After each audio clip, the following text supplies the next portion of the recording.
तो हेलो दोस्तों नमस्कार, हूँ चंदू प्रजापति तमारा बधाનું स्वागत करूँ છું મારી ચેનલમાં। आई होप કે તમે બધા મજામાં હશો। તો દર્શક મિત્રો, આજે તારીખ છે 4/2/2024 અને દર્શક મિત્રો, આપણે આજની સેવા ચાલુ કરશું। આજને આપણે કૂતરાને લાડવા ખવડાવશું।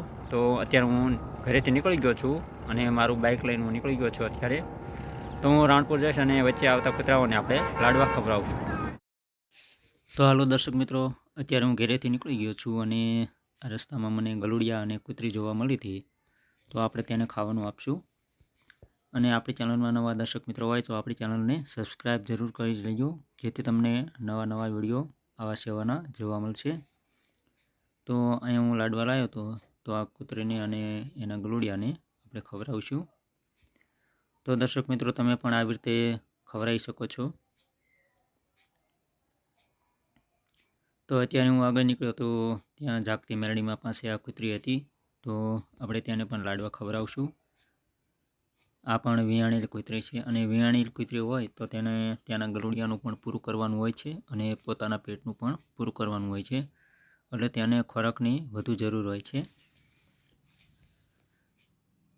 મેરું તો ડગે પણ જેના મનડા ડગે નહીં પણ બાઈ, ભલેને ભાંગી પડી બ્રહ્માંડ।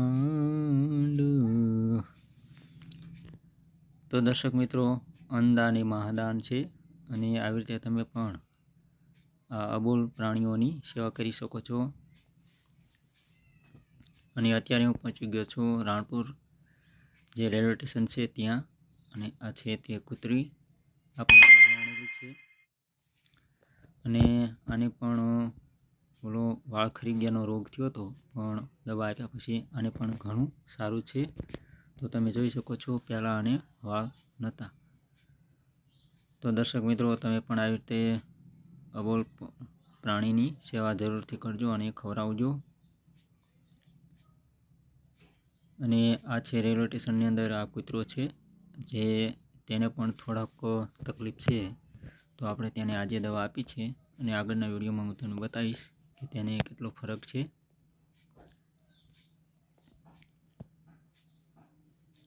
અને આ પડખે પેલી કૂતરી છે તેને પણ આપણે આગળ દવા આપેલી છે અને તેણે પણ ઘણું રિકવર થઈ ગયું છે।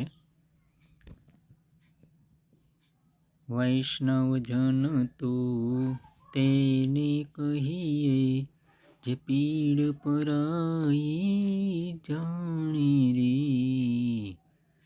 તો અહીંયા એક અમારા ઘર પાસે કૂતરી વેયાણેલી છે, તો તેને અત્યારે લાડવો આપ્યો છે, તો તે ખાઈ રહી છે। તો આવી રીતે તમારે ઘર આજુબાજુ કૂતરી વિયાણેલી હોય તો તેને અવશ્ય ખાવાનું આપજો।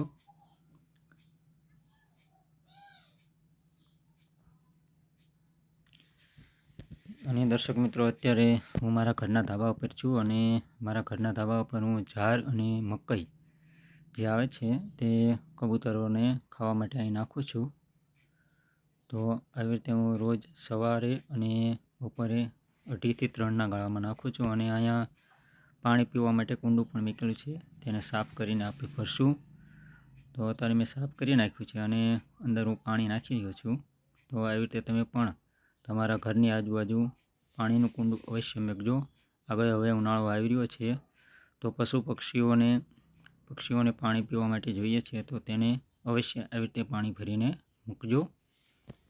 અત્યારે આપણા દાણા ઉપર નાખી દીધા છે અને તમે જોઈ શકો છો હવે કબૂતર આવવાનું ચાલુ થઈ ગયું છે। તો આવી રીતે રોજ અહીં કબૂતર આવે છે અને દાણા ખાય છે।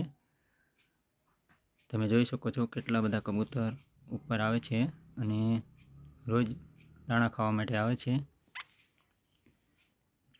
અને એક અહીં સાબડું ટીંગાડેલું છે, ત્યાં પોપટ પણ ખાવા માટે આવે છે। તો તમે જોઈ શકો છો અત્યારે પોપટ પણ આવી ગયા છે। પોપટને મેં આમાં બાજરો નાખેલો છે અને આ એક એવું પ્લાસ્ટિકનું સાબડું છે, જે ચીકું આવું આવે છે, આમાં તમે પાણી પણ ભરી શકો છો। તો દર્શક મિત્રો, આજ માટે આટલું છે। તમને મારો વિડીયો પસંદ હોય તો લાઈક કરો, શેર કરો અને કોમેન્ટ કરો। જય હિન્દ, જય ભારત।